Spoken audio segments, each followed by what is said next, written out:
Lebanon की राजधानी Beirut में घुसकर हिजबुल्लाह चीफ हसन नसरुल्लाह को मौत की नींद सुलाने के बाद अब इजराइल ने उसके दामाद हसन जफर अल कासिर को भी ढेर कर दिया है। मीडिया रिपोर्ट्स के मुताबिक इजराइल ने सीरिया की राजधानी दमिश्क में एक फ्लैट पर हमला कर हसन नसरुल्लाह के दामाद हसन जफर अल कासिर को मार गिराया है। हिजबुल्लाह ने भी हसन की मौत की पुष्टि की है। इजरायली सेना ने दमिश्क के मेजे इलाके में स्थित एक इमारत में फ्लैट पर हमला कर 2 लोगों को निशाना बनाया। इनमें से एक हसन जफर अल कासिर बताया जा रहा है। इससे पहले नसरुल्लाह के साथ उसकी बेटी भी इजरायली हमले में 27 सितंबर को मारी गई थी। ऐसा लग रहा है कि इजराइल हिजबुल्लाह के लड़ाकों, उसके टॉप कमांडर्स के बाद अब नसरुल्लाह के परिवार को भी निशाने पर ले रहा है। हसन की हत्या हिजबुल्लाह के लिए एक और गंभीर झटका है, क्योंकि इजरायली अभियानों में उसका नेतृत्व धीरे धीरे खत्म हो रहा है। इस बीच हमास की कमर तोड़ने के बाद अब इजराइल हिजबुल्लाह के सफाये में लगा है। ईरान के हमले के बाद भी इजराइल झुकने को तैयार नहीं। इजरायली सेना लेबनान में हिजबुल्लाह के ठिकानों पर हवाई हमले जारी रखे हुए है और वह दक्षिणी लेबनान में ग्राउंड ऑपरेशन में भी जुटा है। लेबनान में इजरायली सेना के ग्राउंड ऑपरेशन को इजराइल के नेशनल सिक्योरिटी कैबिनेट ने हिजबुल्लाह के खिलाफ जंग का चौथा चरण बताया है। लेबनान में जहां हिजबुल्लाह के ठिकानों पर उसका हमला जारी है, वहीं आईडीएफ ने दक्षिण लेबनान में और सैनिक भेजे हैं। साथ ही 2 दर्जन गांवों के निवासियों को गांव खाली करने की चेतावनी भी दी है। आईडीएफ के अरबी भाषा के प्रवक्ता कर्नल अविचाय अड्राई ने एक्स पर एक बयान में क्या कहा है, ये सुनाते हैं। हिजबुल्लाह की गतिविधि आईडीएफ को इसके खिलाफ कार्रवाई करने के लिए मजबूर करती है। आईडीएफ आपको नुकसान नहीं पहुंचाना चाहता। अपनी सुरक्षा के लिए आपको तुरंत अपने घर खाली करने होंगे। जो कोई भी हिजबुल्लाह कार्यकर्ताओं के या उनके हथियार के करीब है, वो खुद को जोखिम में डाल रहे हैं। हालांकि हिजबुल्लाह के खिलाफ जमीनी अभियान में इजराइल के कई सैनिक भी मारे गए हैं। इस दौरान हिजबुल्लाह ने यह दावा किया है कि उसने लेबनान के सीमावर्ती गांव की ओर बढ़ते हुए 3 इजरायली टैंकों को नष्ट कर दिया है। हिजबुल्लाह का कहना है कि उसने 3 मरतबा टैंकों को रॉकेट से नष्ट किया जब वे मारून अल रास गांव की ओर बढ़ रहे थे। वहीं इजरायली रक्षा बल ने यह बताया है कि 2 अक्टूबर को लेबनान से उत्तरी इजराइल पर 240 से अधिक रॉकेट दागे गए हैं।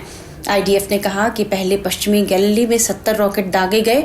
इसका असर खुले इलाकों में हुआ। शाम को अबीबीम पर 2 और रॉकेट छोड़े गए। इसके बाद पश्चिमी गैलिली में 30 रॉकेट दागे गए, जो सभी खुले क्षेत्रों में गिरे। पश्चिमी गैलिली में हुए हमलों के दौरान कांच के टुकड़े या गिरे हुए छर्रे लगने से एक व्यक्ति को मामूली चोटें आई हैं। अन्य किसी के भी घायल होने की कोई सूचना नहीं है। इस बीच इजराइल पर हमले के बाद अब ईरान भी डर के साए में है। इजरायली पीएम बेंजामिन नेतन्याहू अब ईरान पर जवाबी अटैक की तैयारी कर रहे हैं और इसका पूरा प्लान भी बना लिया है। रिपोर्ट्स में कहा जा रहा है कि इजराइल कभी भी ईरान पर हमला कर सकता है।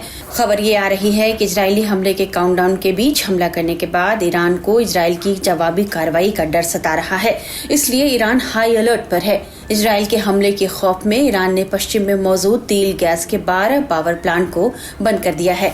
आर्म्स डिपो और एयरपोर्ट बंदरगाहों पर भी अतिरिक्त सुरक्षा बढ़ा दी गई है। उधर अमेरिकी राष्ट्रपति जो बाइडेन ने इजराइल को ईरान के परमाणु ठिकानों पर हमला नहीं करने की नसीहत दी है। विशेषज्ञ मानते हैं कि ईरान पर इजराइल की प्रतिक्रिया स्वाभाविक है और इजराइल के जवाबी हमले ही बता सकते हैं कि मध्य पूर्व में अभी और कितना संघर्ष बढ़ सकता है। इजराइल ने गाजा में बदला लेने के लिए युद्ध छेड़ा था, जो अब उसके दुश्मनों के सफाये के अभियान में तब्दील हो चुका है। विशेषज्ञों का मानना है कि इजराइल जो कदम उठाएगा, अमेरिका उसका साथ जरूर देगा। काफी बड़ा एस्केलेशन है ये रीजन में। जंग तो काफी टाइम से चल ही रही है। हमने देखा कि इजराइल ने हिजबुल्लाह के चीफ को एलिमिनेट किया और हमास के चीफ को भी तेहरान के अंदर कहते हैं इजराइल ने ही एलिमिनेट किया। तो उस लेवल पे अगर आप देखें तो ईरान का रिस्पांस आना एक्सपेक्टेड था काफी लाइंस पे। लेकिन जो ये अटैक हुआ है बैलिस्टिक मिसाइल्स को लेके, इसको ये भी एक मेजर एस्केलेशन है, क्योंकि पिछली बार जब ये हुआ था अप्रैल में तो इतनी बैलिस्टिक मिसाइल यूज नहीं हुई थी और इस बार कई बैलिस्टिक मिसाइल इजरायली टेरिटरी में भी गिरी हैं।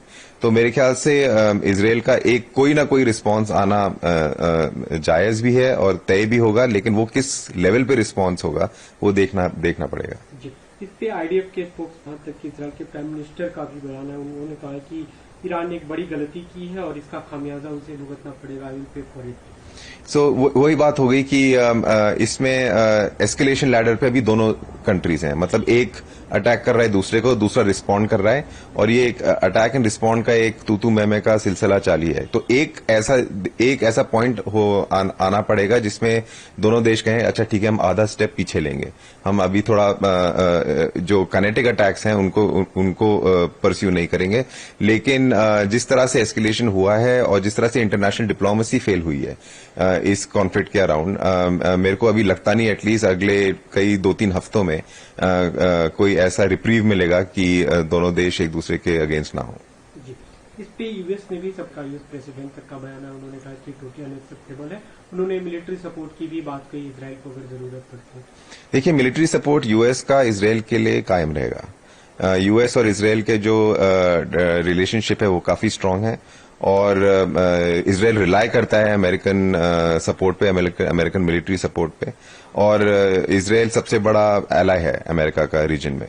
तो अभी अमेरिका ऐसा नहीं दिखा सकता कि अगर वो चाहे इजराइल से खुश भी ना हो कि जिस तरह से असैसिनेशंस हुए हैं फॉर एग्जांपल, और असैसिनेशंस की वजह से ईरान ने रिस्पॉन्ड किया है, अब हो सकता है इजराइल ईरान को रिस्पॉन्ड करे, तो ये सिलसिला कब तक जारी रहेगा पता नहीं। लेकिन अमेरिकन सपोर्ट अभी इजराइल को के लिए कायम इसलिए भी रहेगा क्योंकि अमेरिका ये नहीं दिखाना चाहेगा कि ऐसे मौके पे वो अपने क्रिटिकल एलाय को पीछे छोड़ रहा है और उसको सपोर्ट नहीं दे रहा है। अभी तक मतलब 1992 जब तक मद्रिद कॉन्फ्रेंस हो रहा है, मद्रिद कॉन्फ्रेंस की बात हो गया था, ये ओस्लो एग्रीमेंट आ गया जो इजरायली फलस्तीनी के वाले क्या, तो इसी के लिखा के अंदर है 5 साल के बाद इस फलस्तीनियन इंटीरियम गवर्नमेंट बन जाती, वो तो बना भी नहीं है 1992। और इसके अलावा भी जॉर्डन भी उन्होंने पीस डील भी किया था, पहले उनकी दोनों है, इजिप्ट भी कम डेविड भी किया था, लेकिन शांति नहीं मांग रहे। जब तक एक देश में जो इजराइल में कहते हैं जब तक मानते भी नहीं, उनके लिए मतलब अभी बॉर्डर डिक्लेयर भी नहीं किया था कौन सी बॉर्डर है। आप देख लो उनके प्रधानमंत्री में यूएन में गया था, अभी कुछ नहीं दिखा रहा, सिर्फ न्यू मिडिल ईस्ट क्या ऑर्डर है क्या बनाने के लिए, इसलिए झगड़ा शुरू हो गया था। इजराइल में पूरा फलस्तीन में खाना खाते, मतलब annihilation of the total of फलस्तीन। लेकिन आप ये भी समझना 7 लाख लोग हैं अभी तक फलस्तीन के अंदर में रहते, तो अभी इजराइल में कहाँ फेंकने के लिए। अभी तक फिलहाल में एक गाजा 1 साल हो गया था, पूरा देश खराब कर दिया, पूरा स्ट्रिप खराब हो गया, काफी लोग मार आता, और ये लोग कहाँ जाएंगे, 25 लाख लोग के कहाँ जाएंगे। तो इसलिए हम लोग कहने के लिए जब तक प्रधानमंत्री के उनकी युद्ध चलता रहेगा, उनकी जो कुर्सी में बैठने के लिए उनकी जगह जमीन है उनके बैठने के लिए, इसलिए वो prolongation of the war for उन्होंने हिजबुल्लाह की तरफ में गया था लिबनान, फॉर उनके लिए अभी तक ईरान भी अटैक हो रहा है। इसका क्या मतलब होता है?